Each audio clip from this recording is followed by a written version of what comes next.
put you on a shiny gold pedestal, and you called me your queen. I knew and loved you more than I knew or loved myself. You made me feel untouchable to everyone. Everyone except you. I'm sure you've all heard it before. After all, love can make you do crazy things. If you think you're immune, I'm here to tell you, you're not. Once the bugs got you, the bugs got you. No one is immune. Now, here I am, trapped, and I can't seem to find a way out. Or maybe I don't want a way out. You see, what people don't tell you about love is love changes. Love doesn't play fair. Love picks you up to push you down. And love never loses. Love always wins. I told myself that I wouldn't become like the statistics that I read. DoSomething.org states that 1 in 3 young people will be in abusive or unhealthy relationships. I refused to be another statistic. 33% of teens are victim to sexual, physical, verbal, and emotional dating abuse. I refused to be another statistic. 81% of parents don't think that dating abuse is an issue, or admit that they don't know if it is an issue. I am another statistic. So, here I am, alone. Every breath I take is mercy from you, and I'm dishing out the blame. I blame you, society, for making it seem so good, so easy, for liking all our pictures, and making me think we were perfect, and for not telling me that the words, I love you, could be as empty as I feel right now. I blame you, love of many faces, father, mother, friend, brother, and lover, for tricking me with your slick words, your compliments, and your empty promises to knock me off my guard. But most of all, I blame you, Dad, for leaving me without a male figure in my life, for leaving me with no direction, for leaving me with all these daddy issues. Daddy issues? As a father, I'm seen as a daughter's first love, head of the household, and the epitome of what a man should be.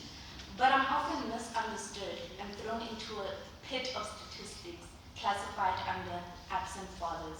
It's unbelievable how ungrateful people can be. I mean, there's only so much I can do as a father. I work tirelessly to put food on the table. I clothe you, I take you to school. You even live under my roof. So what more could you possibly want? We want your love. Care and support. Don't tell me about those things. That's your mother's job, not mine. I give you financial stability, and if emotional attachment is what you crave, then was I ever really your father to begin with?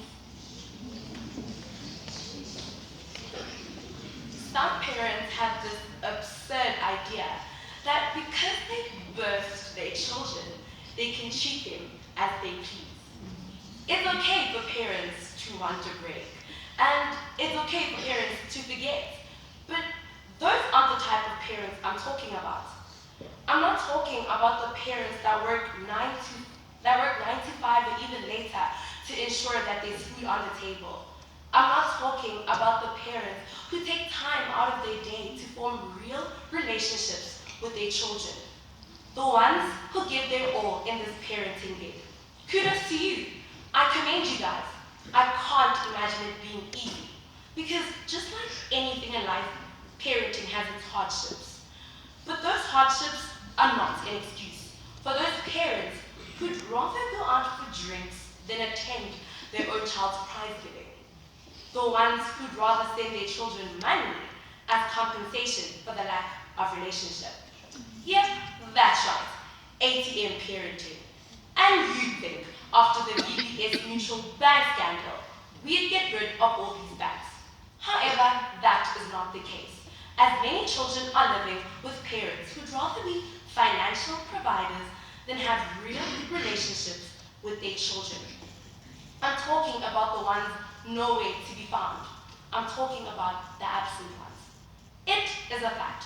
There are more single mothers than single fathers. Single fathers constituting 16% of single parent families. according to Single Parent Magazine.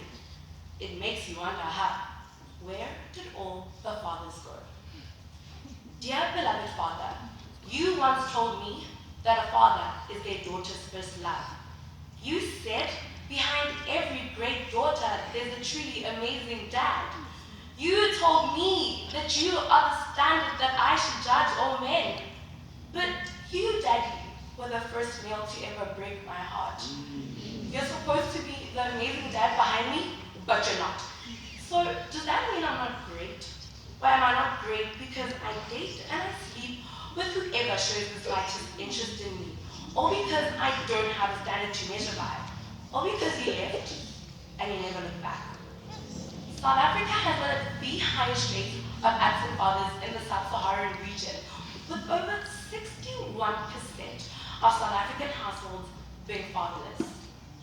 My question still remains, where did all the fathers go? Because the reality is, the kid with no father is the one who's going to suffer from anxiety and depression. Oh, and their academic performance won't be up to par. According to Psychology Today, 70% of high school dropouts are fatherless. Why did all the fathers go? As children, we don't have much of a say in how our lives turn out, because maybe, just maybe, every breath we take is truly mercy from our parents.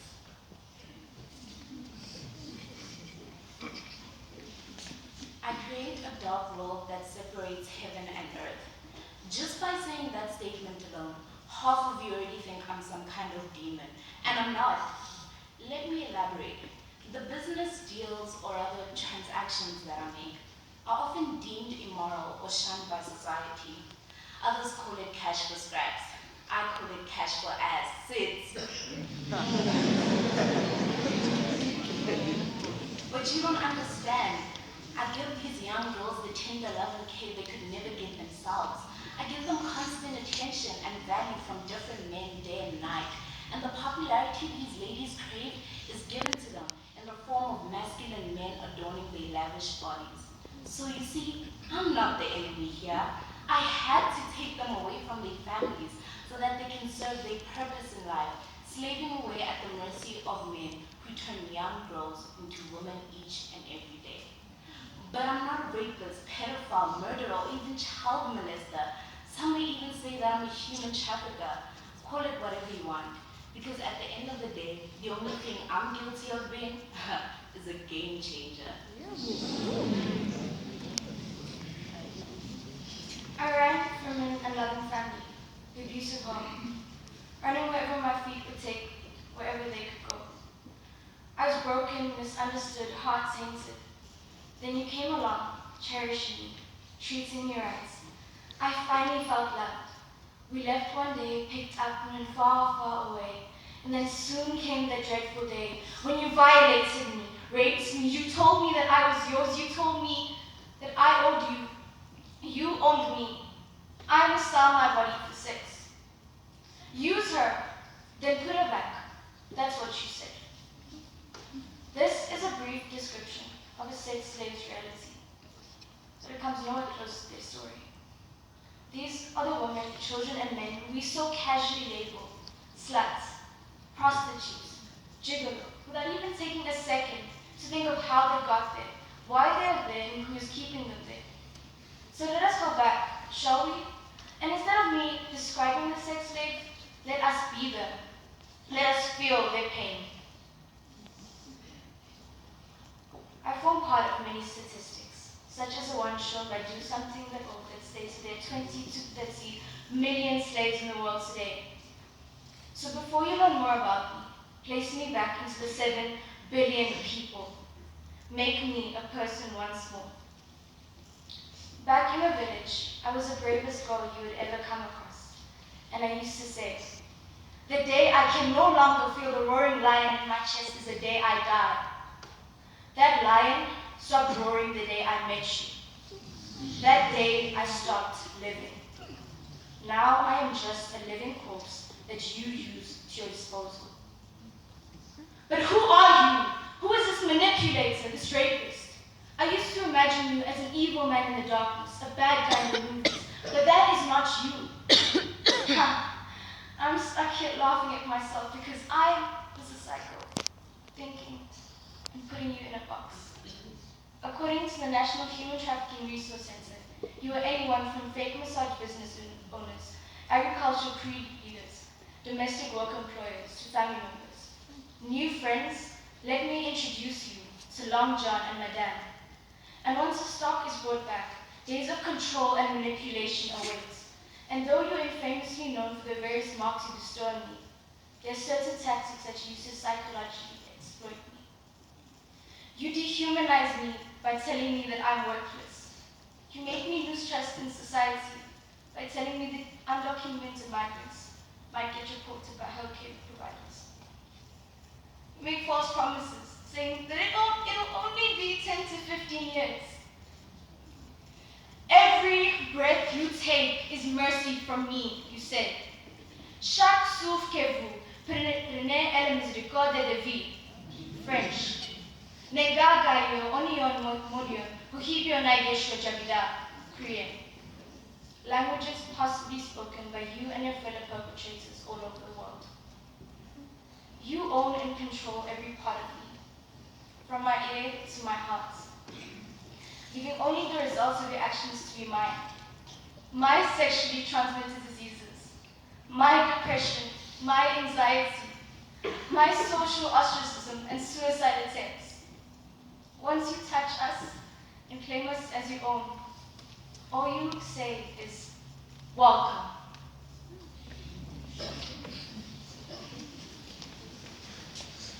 Like I have already mentioned at the beginning of the speech, I am the perpetrator and they, my victims. I am the cause of destruction and they, the consequences. So it's a pleasure, lover, to intervene in the fantasies you had about me, love.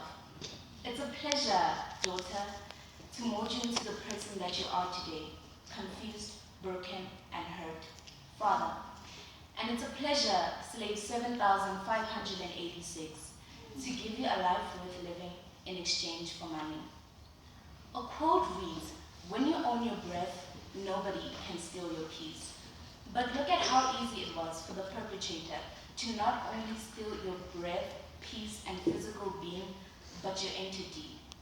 So we as a collective leave you with this.